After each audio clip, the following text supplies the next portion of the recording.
Good morning all. So today we are going to see the nasal septum. Now what is nasal septum? It is a median osteocartilaginous partition between the two halves of the nasal cavity.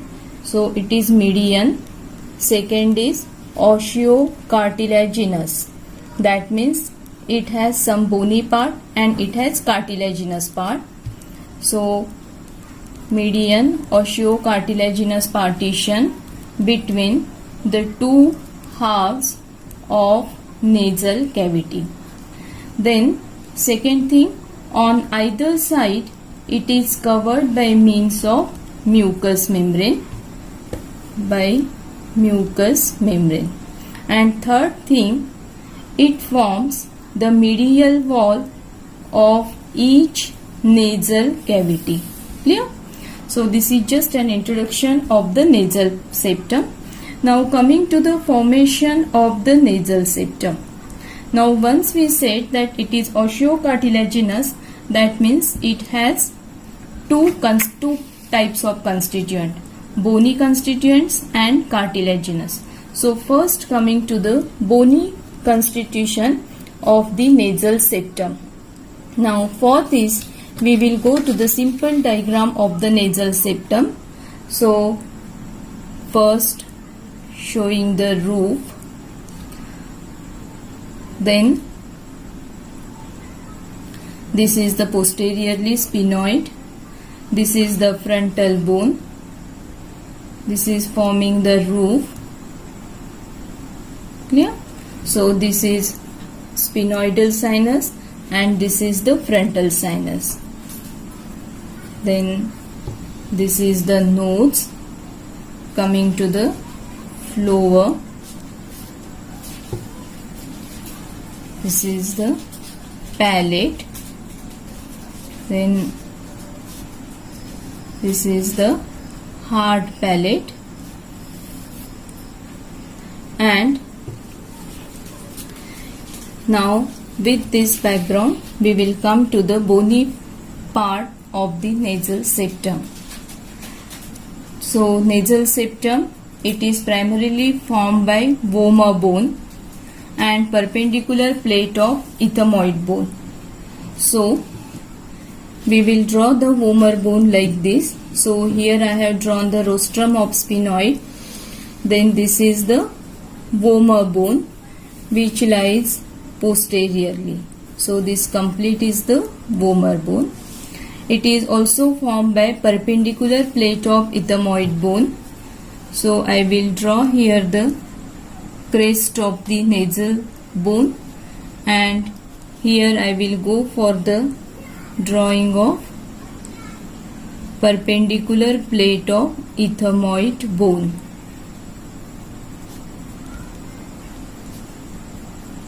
Ethmoid bone. Clear? Then it also receives bony contribution from the spine, nasal spine of the frontal bone. So this is nasal spine of frontal bone.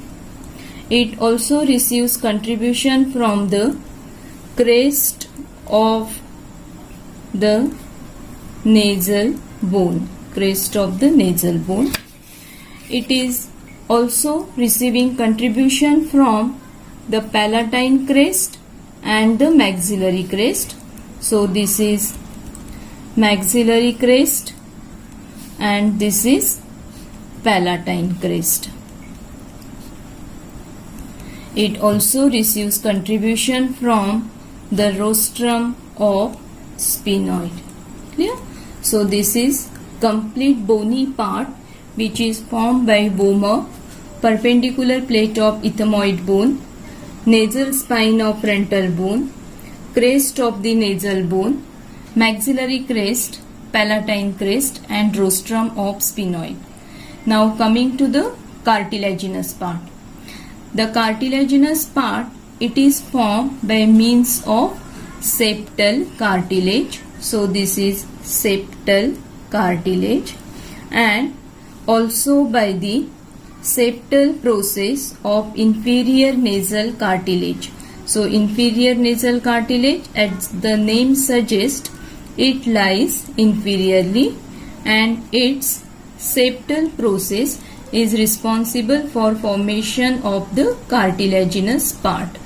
Clear? Now coming to the cuticular part. The cuticular part, it is formed by the fibrofatty tissue and which is covered by skin.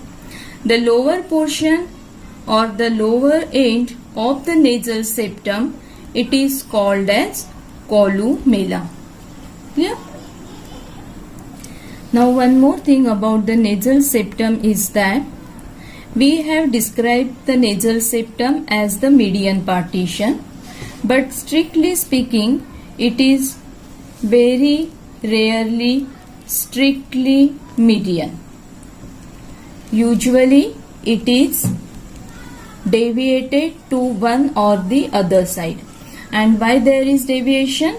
It is because of the overgrowth of one of the constituents of the nasal septum.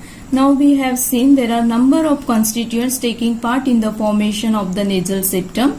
If there is overgrowth of one or more constituent, then it is deviated to one or the other side. Clear? Now coming to the features of the nasal septum, just we have to enumerate the features. So nasal septum has 4 borders and 2 surfaces. So it can be easily seen over here. So 4 borders are superior border, inferior border, anterior border and posterior border. So as usual we know superior, inferior, anterior and posterior. The 2 surfaces, they are right surface and the left surface. If we draw in very simple way the nasal septum, so this will be the nasal septum and these are the 2 nasal cavities. So there are 2 surfaces. One is the right surface and one is the left surface. So 2 surfaces. Now coming to the arterial supply of nasal septum. For the arterial supply, again we will go to the simple diagram as we have drawn already. So again this is the roof, sphenoid bone, then this is the sphenoidal sinus, frontal sinus, nodes and the palate. So clear? So with this we can go to the arterial supply. We will also draw here the cartilage. Now the main arteries which are responsible for supplying the nasal septum are anterior ethmoidal artery and posterior ethmoidal artery, which are the branches of ophthalmic artery. So this is anterior ethmoidal artery and this is posterior ethmoidal artery, which are the branches of ophthalmic artery, which in turn is a branch of internal carotid artery. Then the nasal septum, it is also supplied by sphenopalatine artery. So sphenopalatine artery, sphenopalatine, which is a branch of maxillary artery. Clear? Nasal septum also supplied by superior labial branch of facial artery. So this is superior labial branch which is coming from facial artery. And lastly, it is also supplied by the greater palatine artery. So it is also supplied by greater palatine artery, which is again a branch of maxillary artery. Then facial artery, it comes from external carotid artery. Maxillary artery, it is also coming from external carotid artery. Yeah. So this is the blood supply. It is supplied by anterior ethmoidal and posterior ethmoidal artery, branch of ophthalmic, which in turn branch of internal carotid. Spinopalatine, which is a branch of maxillary artery.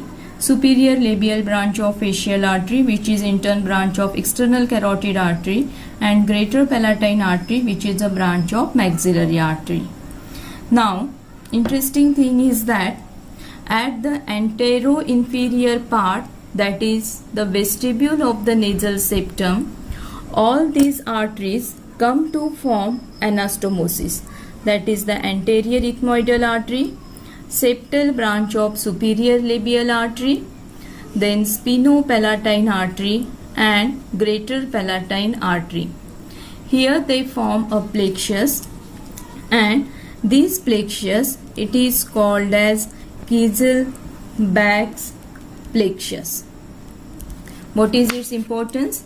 It is a common site of bleeding from the nose, which is also called as epistaxis, and this area in turn it is called as Little's area.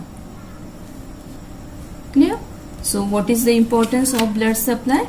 At the antero-inferior part or vestibule of the nasal septum, there is formation of anastomosis from all the branches which are supplying the nasal septum, which is responsible for forming the Kieselbach's plexus, which is a common site of bleeding, and this area it is called as Little's area. Now coming to the venous drainage. Veins from the nasal septum, it form a plexus, which is more marked again in the lower area or the vestibule of the septum, and this plexus drains into two important veins. So anteriorly it drains into the facial vein, whereas posteriorly it drains into the spinopalatine vein, and through the spinopalatine vein it drains into pterygoid venous plexus. Clear? So this is all about the arterial supply and venous drainage. Now coming to the nerve supply. So nerve supply of nasal septum. Now for the nerve supply, we will go again to the simple diagram which we have already seen.